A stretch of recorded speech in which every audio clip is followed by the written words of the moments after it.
You're listening to HowStreet.com radio, available online at TalkDigitalNetwork.com. Welcome to HowStreet.com radio, the online source for market opinions. Here is Jim Goddard. My guest is Chris Marchese, mining analyst for the Morgan Report, which you can find online at silver-investor.com. Welcome to the show, Chris. Great to be back. We're taking a look at a few things, how the precious metals are doing right now. We're expecting some kind of fireworks, perhaps, from the U.S. Fed, maybe the appointment of a new chair, and also platinum and palladium. How are they doing, especially considering the political and labor scene in South Africa? Well, let's take a look at the debt ceiling deadline so far. The hard deadline is October 17th, but you say we probably should expect something by the 1st if the government's going to do anything solid? Yeah, that's what everyone's saying, although last time, it went down to the 11th hour, so, it wouldn't be surprising to see that again.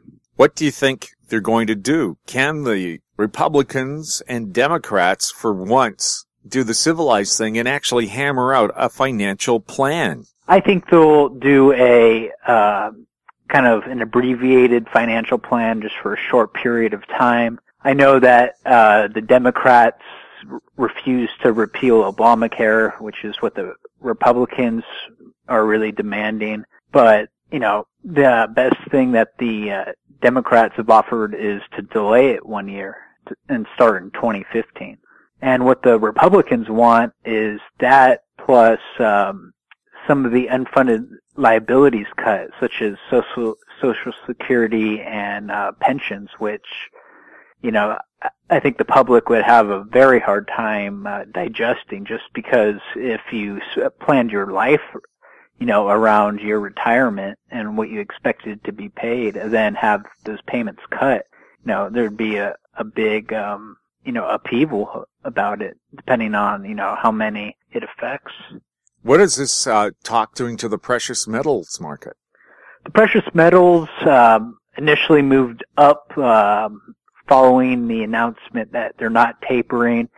But then they had one of the Fed presidents, James Bullard, come out and say that they might do a small taper beginning in October, and because one of the biggest tools they think is psychology, which affects everyone's expectations. But the following day and days, 3 other Fed presidents came out and said, basically the opposite. William Dudley, Dennis Lockhart, and one other federal official said, Lockhart basically said the U.S. has lost its mojo, and Dudley said they need to maintain the size of its bond buying purchase, and it's the recovery probably won't gain steam until 2014. Who do you think is going to be the new Fed chair? The front runner is definitely Janet Yellen, and I'm 95 or 99% convinced that it'll be her, primarily because the only real opponent she had was Larry Summers, who dropped out, and the clock is ticking till they have to announce the next Fed chairman, which will be in October sometime. And the reaction, if it's Yellen, what kind of monetary policies has she had in the past? She's very dovish, even more so than Ben Bernanke. And she basically, she believes she doesn't really understand inflation, and that combined with the fact that she doesn't believe that you can have inflation while there's a lot of excess capacity in the economy like there is now. It's, just a lot of slack. So I actually think that she'll increase QE or, add some other type of asset purchase program, to reduce the excess capacity in the economy, because she doesn't believe that, inflation will pick up, as long as that slack remains. And she's also, one of her 2 major concerns is the labor market, which, although it's improved if you just read the headlines, as we talked about, I think it was last week or the prior week, was the participation rate has dropped to a low not seen since 1978. Wow, so people just aren't looking for jobs anymore? Yeah, and they're not or they're not counted anymore because they've stopped receiving unemployment insurance. Yeah, that's one of the sad stats in Canada and the U.S. As soon as you drop off the employment insurance rolls, you no longer exist as an unemployed person. Very interesting. Other countries have a different way to measure it. One of the experts I talked to said he would peg real U.S. unemployment closer to 23%, not 7%. Yeah, I totally agree. Even the former head of the BLS was saying 11%, and I think that's conservative. And you know as well as I do, John Williams thinks it's much closer to 20%. Yeah, it was John Williams who said that. Absolutely. So, and I believe it. We're talking with Chris Marchese, mining analyst for the Morgan Report. You're listening to HowStreet.com radio. We're back right after this. More and more people are looking to the internet for intelligent, riveting, and thought-provoking interviews. To advertise on the Goddard Report and TalkDigitalNetwork.com, call 604-699-8600, 604-699-8600. Welcome back. I'm chatting with Chris Marchese. Chris, what about platinum and palladium? Do you think there's going to be some big-time plays on those precious metals? Yes, they typically, there's a few reasons, to be bullish on them. For one, they typically trade with the other precious metals, although they're not considered, monetary metals, but still trade with gold and silver. And, secondly, the supply, dynamics of both these metals, looks great.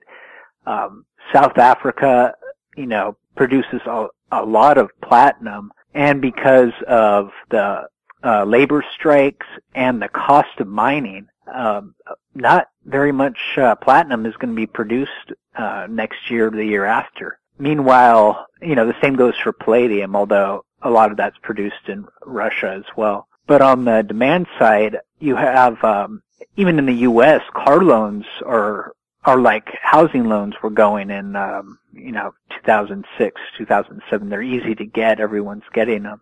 That's why the auto sales picked up. But also the Chinese, their urbanization is causing them to, start buying vehicles, whereas they didn't have them in the past. The rate of ownership I heard last was equivalent to that of the U.S. in the 1920s.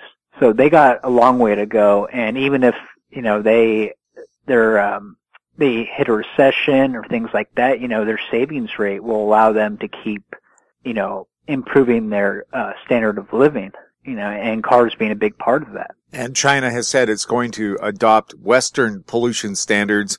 That means catalytic converters on their vehicles. They use platinum and palladium. So that's what's, going to drive the demand side for both. And here in the Vancouver area, we've had waves of thieves raiding car dealerships overnight, cutting the catalytic converters from larger vehicles, especially the larger trucks and SUVs. A lot of platinum and palladium in both of those devices. And somehow they're reselling them. Yeah, and unfortunately, that's probably gonna continue and increase as the prices of those metals go up. No doubt. You're gonna have to have your alarm system extend somehow to your catalytic converter. Yeah, so, the precious metals, the whole complex, all four metals are looking great right now. Yeah, there's downside to them, but it's very limited at this point.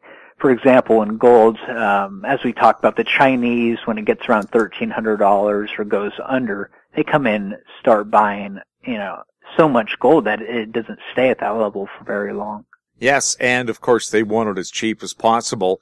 And China, I think it was you who told me, at the rate that they're buying physical gold, they could have a real stranglehold on the world's supply by the end of the year. Yeah, they'll have consumed, or not consumed, but, obtain the 2013 world mine production. And again, like we said, the central bank, the Chinese are a little sneaky, so they're probably not reporting nearly as much as they're actually buying. And they're also encouraging their private citizens to buy gold.